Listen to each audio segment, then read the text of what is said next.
Beautiful, elegant, graceful, heavenly. Dianne Durham was a woman of many things. She gave off the energy of positivity on and off the mat, soaring through the air like an angel without wings. Now, she gained her angelic wings and soaring through the skies of heaven. She will be truly missed for her positivity, athletic abilities, joyful personality, and more importantly, the happiness that she made those around her have. Those we love don't go away. They walk beside us every day, unseen, unheard, but always near, still loved, still missed, and very dear.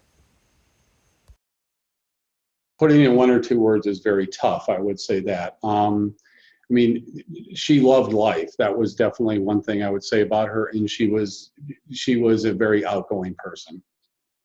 And the next question was asked me about elaborating on her life growing up in her hometown. Dianne was born in Gary, Indiana, is where she was born and raised until the age of 12. And then at the age of 12 is when she moved to Houston, Texas to train with Bella Caroli. Initially, she moved to Houston, Texas and stayed with the host family for about a year. And then her mother joined her after that in Houston, Texas. And then her dad remained in Gary, Indiana with her sister because her sister was still in high school. And then her sister went to college as well up at Chicago State University. So as far as her family goes, it was Dianne's parents, her mother and her father Ural Durham, and then her mother Calvinita Durham. Dad worked at one of the steel mills in Gary. Mom was a school teacher. And then her sister, she had one sister who was still alive as well, Alice Durham Woods, and she was Dianne's older sister. As far as her most memorable accomplishment, well, gymnastics-wise, her most memorable accomplishment, she said, was she obviously winning USA championships in Chicago, Illinois, because that was right in her backyard from Gary, Indiana. It was only 40 minutes away from where she grew up. And the church she went to, Trinity Mission Baptist Church, sent 2 busloads of parishioners over to UIC to watch that meet and to cheer her on. So I think there's some videos of them even having "We Love Dianne" signs in the stands. So, and she said that was one of her biggest memorable accomplishments. Another one for her was her first international trip when she was sent to, it was the very first international trip she was sent on. And of all the places in the world to send somebody in 1981 who was an African American, they sent her to South Africa during apartheid. And it was a big discussion in her household about whether or not she should go to compete in that meet. Dianne told me that her father wanted her to go, not to go, I'm sorry. He was really not feeling the need to go to South Africa under the current political climate they were in.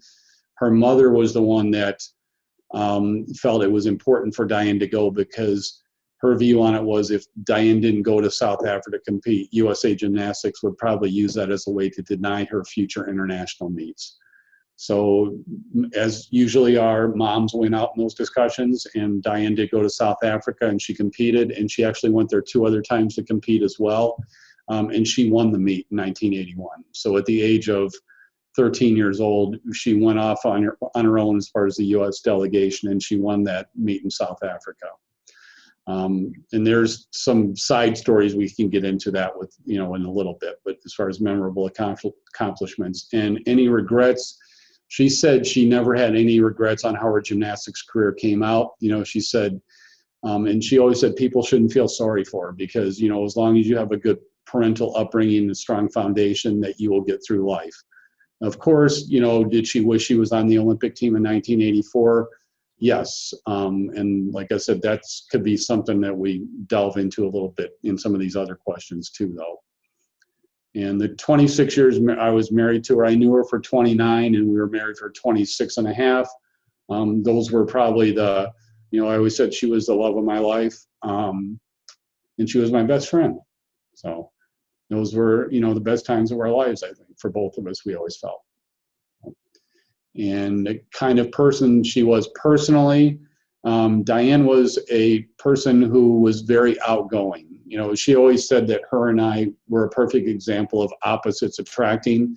She said, obviously Dianne was 5 foot tall, and I'm 6'3". So, and then not to mention, the race issue. I've got blonde hair and blue eyes. Dianne definitely did not have blonde hair and blue eyes. So she always said that, we were a perfect example of opposites do attract. But she was a much more outgoing personality than I was, or am. And then, and she was somebody that, you just kind of could walk into a room and people knew she was there. And it wasn't because she went out of her way to be recognized, but it was just her personality was something that attracted to people. And I was always kind of I'm more of a quieter person than she is.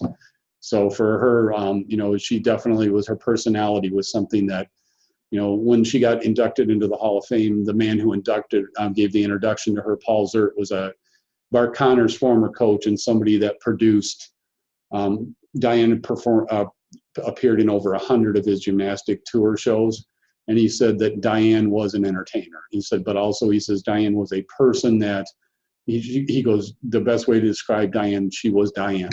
There is no other person than Dianne that is like her. And he said, but people would come many times to see a big name Olympian, and he said Dianne would steal the show because she was an entertainer and a performer, and she always wanted to make sure people got their money's worth when they came to a show that she was performing in.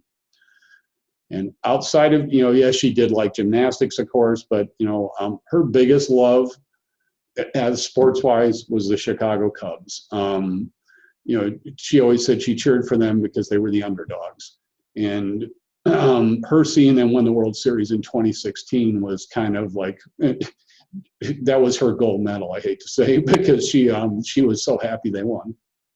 So outside of that, she was somebody who liked, she did like her, she liked watching TV shows that she liked. She liked to cook, and she did like giving back to the sport of gymnastics as a coach, and then as a judge as well. So she always stayed involved in the sport of gymnastics even after she retired as a performer and a gymnast herself. And she was somebody that liked to travel and explore new areas as well. So, and she liked her family, and her friend group, her friend network was a close friend network, but there were people that she stayed in touch with for a long time. And what drove her to become interested in gymnastics in her early years? Well, her father gets the credit for that, because at the age of 3, when Dianne was 3, her sister was 5, he put her into a gymnastics school that was in Gary at the time, because he said it was his idea to keep them from tearing up his furniture in the house. And to this day, he says he was only partially successful in doing that, but obviously Dianne loved gymnastics. Her sister stayed in gymnastics for a while, but like her sister told me a couple of weeks ago when I saw her at St. Louis for Dianne's Hall of Fame induction, she says, she goes, that Alice didn't love gymnastics like Dianne did. She goes, Dianne loved the sport of gymnastics, and that was her life all the way. And, gymnastics was always part of her life, but it was the biggest part of her life all the way until, she stopped as a competitor. But then she was a performer, and then she was a gym owner, and then she was a judge, and then she coached as well. Question 4 asked me 2 persons in her life that she most admired and why. That one, I know her first coach is somebody she always gave her credit for, as far as gymnastics wise, as far as Wanda Tomasi, who was a former Las Vegas showgirl. So she taught Dianne like all of her basic gymnastic skills. And she also taught her, as far as the dance, which was her dance abilities, that's a key element to the sport besides being able to tumble. So Dianne always gave Wanda a ton of credit for what she did for her gymnastics wise. And then of course, like when she went through the whole thing, all the coaches she had, because Wanda was a coach that you really have to look at. This is a woman who went to Dianne's parents and said, I can't coach your daughter anymore because she's too good. She is Olympic caliber athlete, and I can't coach Olympic caliber athletes. If she wants to reach her potential, she needs to go somewhere else. And so no coach that I know of, and I coach basketball myself, for a coach to say that's very unselfish and courageous for her to do that for Dianne. Dianne left Wanda's gym then, and then she went and trained with Bill Sands, who was a well-known name in the gymnastics community. But Dianne left Bill Sands and she quit the sport of gymnastics for several months. And it was because she broke her hand actually in a non-gymnastics related injury, and she missed the nationals that year. And Bill Sands would not let her move up to the elite level because his rules were you had to compete in nationals at the level, that you were at, like the level. I think it was class 1 at the time is what it was. And because Dianne missed nationals because of the injury, he wanted her to repeat that level again. And she said, she should be an elite gymnast. So she quit. And that was one of the things, like her mom didn't believe she'd quit. And then her mom drove her to the gym and said, if you want to quit, you need to go inside and tell the coach you're quitting. And she did. And then several months later, there was a professional gymnastics show coming through that was around 1980. Dianne's mother took her to the show, and she was approached by somebody that recognized her at the show. And the man's name was Tony Ladner, and he was with Tumbling On Gymnastics in the Chicago area. And he told her, you're too good of a gymnast to be sitting out of the sport. If you come to my gym, you'll be an elite and you'll be the junior national champion. Dianne took him up on it. She went to his gym in 1981, and she won the USA Junior All-Around Championship. And then that was the decision made at that point, was for her to move to Caroli's in 82. And then she won the 82 Junior Championship again with Caroli in 82, and then the Senior All-Around Championship with him in 83. So as far as person she admired gymnastically, her coaches, definitely, yes. In her life, her parents were the people she admired the most outside of the gymnastics world. And those were the people that gave her the foundation and the moral background that she had as an individual. So that kind of answers it in a lot of ways. But, so gymnastics wise, I mentioned her coaches, but then also, outside of gymnastics, her parents would be the people that she admired the most. And then the next question, you asked me 3 things that I loved about her as a woman, a wife, and as an extraordinary professional athlete. The biggest thing is, I guess I could tell a story, was when I first met Dianne, I had no idea about her gymnastics accomplishments. And she was not one to brag about herself as an athlete. And I went out with her several times before I knew she was coaching gymnastics at a gym in Chicago. And then one time when we'd been out several times and we were talking, and she said, do you know who Mary Lou Retton was? And I said, yeah, I've heard of Mary Lou Retton. And then she goes, that was my teammate. And then she goes, do you know who Bella Caroli is? And then, I said, yeah, of course I've heard of Bella Caroli. And then she goes, well, he was my coach. And then she kind of left it there at that. She didn't explain much more about it at that point. And so this was before, everybody having a cell phone,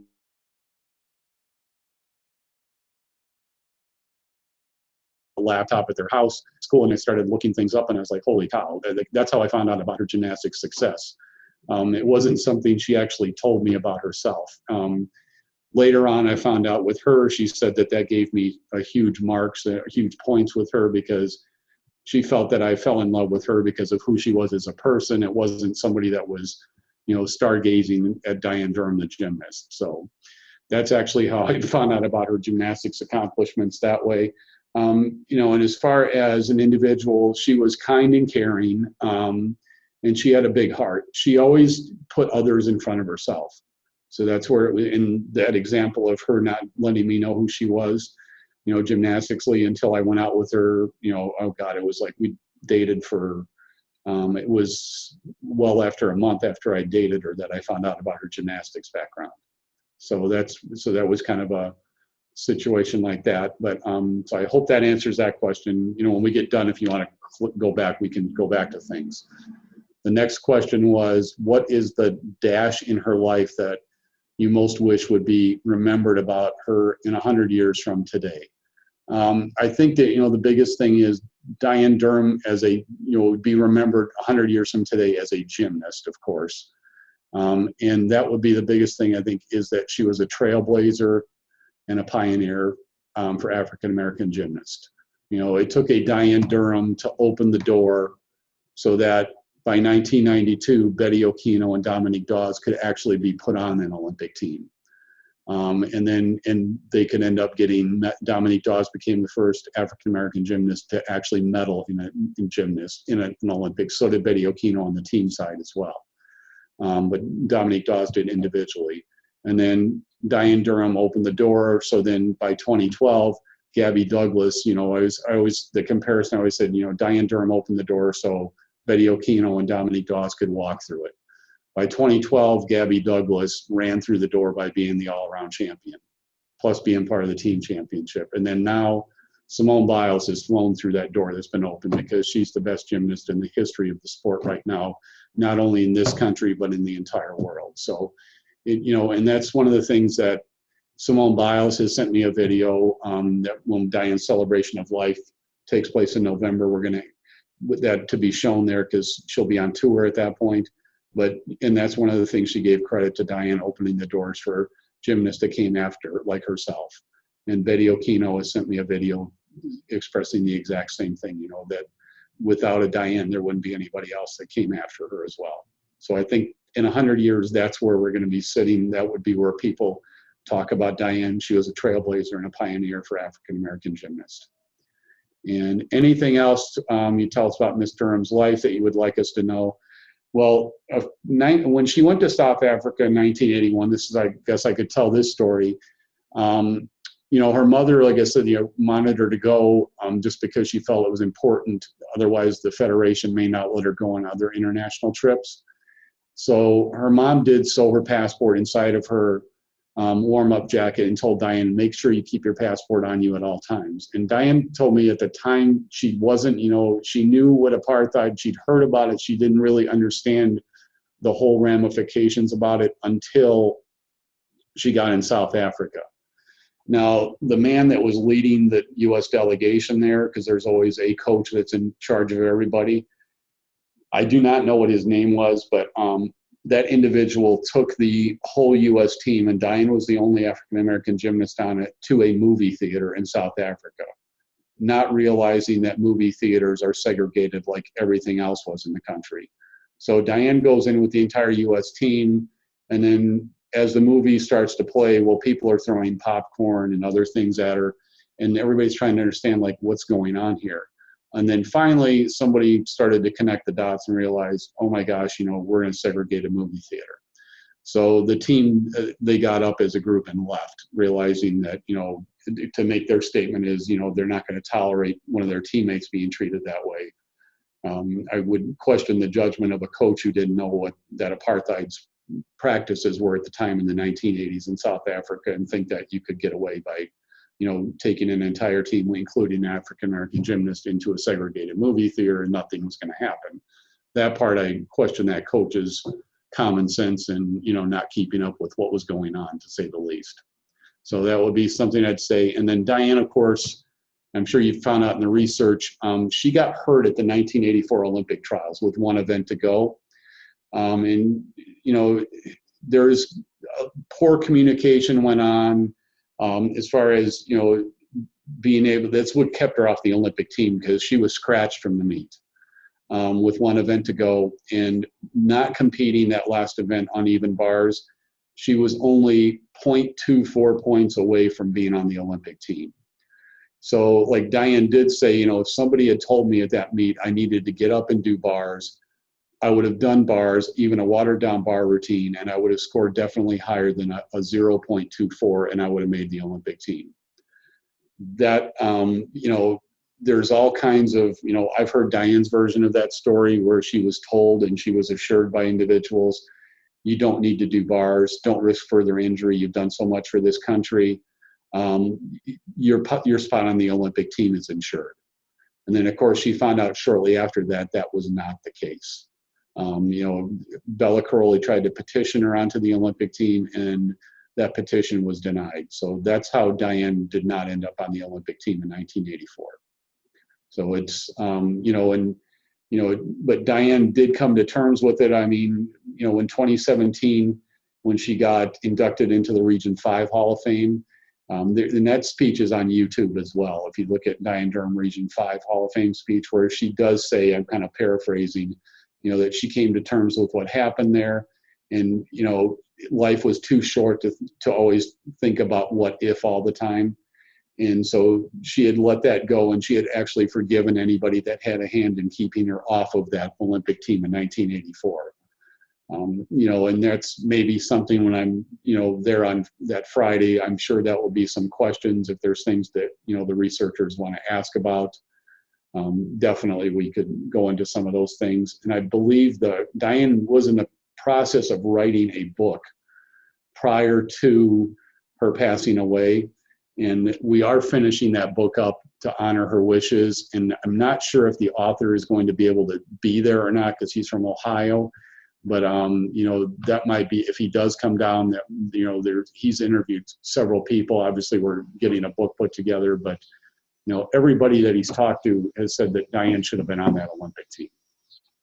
And, they're looking at it now through the lens of somebody who's in their 50s. And, and they're seeing if that was my child, they know she was done wrong. And they even, like, ESPN did a story on Dianne last summer. It was about a year ago. And they highlighted her gymnastics career and everything. And, some of the gymnasts that were on that national team and then later on the Olympic team commented on the article when it came out. And, and they mentioned how Dianne had been done wrong. And Dianne's line to me, and I, because there were so many comments and everything. So I actually started reading the comments to Dianne because there was just so many. And Dianne was not a big social media person. So she, so when it came to social media, a lot of the times I would be telling her this is what people were saying. So when I started to read those comments to her from some of the national team members talking about the injustice that was done to her, and she said, I can't be mad at them because, they were in the same spot I was in. If they spoke out at that point, the federation probably would have done something to keep them off the Olympic team as well. So she said, the people that made that Olympic team and then realized, that something wrong happened to Dianne, she goes, I'm not bitter or mad at those people. Those were my teammates, and they were trying to be on a team. And if they would have said something at that point in 1984, they would have found a way to keep them off the team as well. So that's how she had felt about that. So the question is asking me about what would be the thoughts of Dianne's thoughts today about HBCUs bringing gymnastics back and bringing that in as a sport at their colleges and universities. And then in the second, and the Brown Girls Do Gymnastics organization, she would be ecstatic.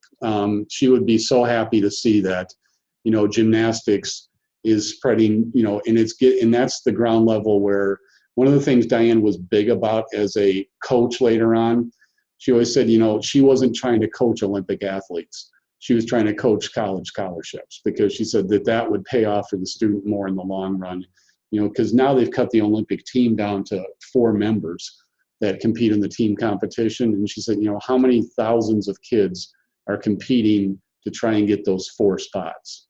So the bigger thing is if you can get that college scholarship, that could write your ticket for the rest of your life too. And she always said, if she had Olympic talent, she would coach it, but she wasn't going to go out and seek it. She was more concerned about getting gymnasts that would get college scholarships. And then as far as the Brown Girls Do Gymnastics, she would be so happy to see an organization like that is out there and as far as at the grassroots level, trying to get more and more kids involved in the sport.